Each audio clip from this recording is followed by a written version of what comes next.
US Highway 80 is a major east-west United States numbered highway in the southern United States, much of which was once part of the early auto trail known as the Dixie Overland Highway.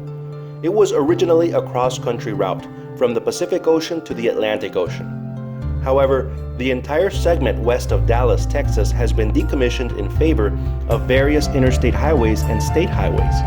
As a result, some portions of what used to be part of a major highway have been repurposed as local roads.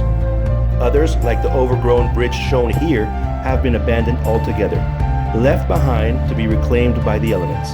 Hope you enjoy.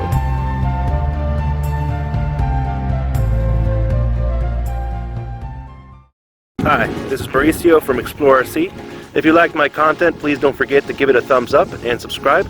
And you can also follow me on my Instagram account, Explore RC. Thanks, and I'll see you on the next one.